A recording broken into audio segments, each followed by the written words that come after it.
C'est pas une anecdote marrante, les potes, hein. Je suis allé dans un café, tu connais les petits cafés tardifs. Et Hassol, il y a un couple qui se met à côté de nous. C'était un couple de quarantenaires à peu près. Et ils fêtaient leur anniversaire de mariage. Tu vois, donc ils étaient à côté de nous, ils avaient fait une petite sortie et tout, etc. Mortel, tu vois. Et Hassol, tu vois, des fois, il parlait un petit peu avec nous. C'était un couple d'ingénieurs. Tu vois, c'est quoi? Et la meuf, tu vois, je sens qu'elle commence à avoir un petit coup dans le nez. Elle commence à plus trop contrôler, tu vois, le champagne qui commence à taper au cerveau. Et en gros, ce qui s'est passé, c'est que la meuf, elle va aux toilettes. Je vois, il y a un mec, il passe un grand balèze. Il passe comme ça, il regarde, et la meuf, elle remonte des toilettes et ils se croisent comme ça. Elle dit quoi? Elle dit, ouah, t'es trop mignon et tout, non, non, non. Mais moi, je le vois. Enfin, c'est Sabri qui me raconte, il me dit, il le voit, tu vois, et moi je suis posé en face et je parle avec le mec comme ça. Et le mec, il se doute de rien, tu vois. Sabri, il m'envoie un message, il me dit, wesh, là, il se terre, la meuf, elle dit, elle a trouvé mignon un autre mec, tout, non, non, non. Elle se rassoit. Elle se rassoit avec nous. Le mec, il a rien vu du tout.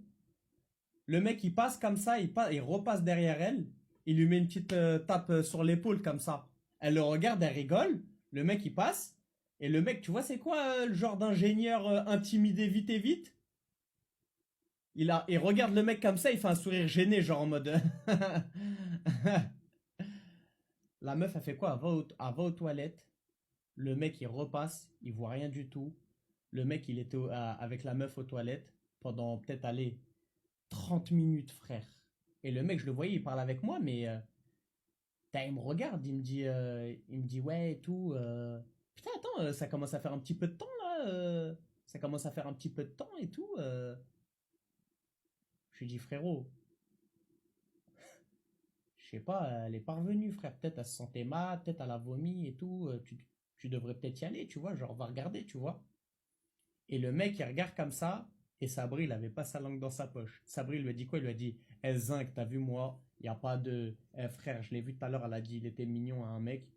Et frère, je sais pas, là, les deux ils sont aux toilettes, gros. C'est bizarre, Hassoul, t'as vu? Ça fait longtemps. T'as capté? Frérot, le mec, il ose même pas se lever. La meuf, elle revient des toilettes, voilà, décoiffée. Le mec, il passe derrière. Voilà, il lui met encore une tape sur l'épaule. Je dis, wesh, frère. Je le regarde comme ça. Non, moi, je m'attendais à minimum un pétage de bouteille à la Jackie Chan dans le Bronx.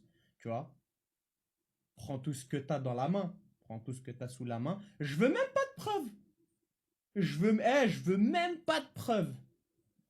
Juste t'es décoiffé, ça me suffit. Bah, je prends la bouteille. Eh, en double cassage sur le crâne. Bah. Wesh, frère, Hachem, frère. T'es fou, impossible. Et c'est comme ça que ça s'est passé. Et au final, le mec, tu sais, il a fait quoi? Il a pris sa meuf. Il lui a dit, vas-y, vas-y, viens, on y va et tout. C'est bon, t'en as assez fait et tout. Il s'est barré, il a rien dit. Et elle lui disait quoi? Elle disait, oh, vas-y, ça y est, tu me saoules. Ça va. Elle aurait Jack Daniel, lui là, lui déjà le mec. Jack Daniel gravé à vie sur le crâne. À vie. Un covering. À vie. Oh là, à vie. Un tatouage. Eh, Et je la, l'aurais bousillé, frère. et Je la meuf, l'aurais bousillé.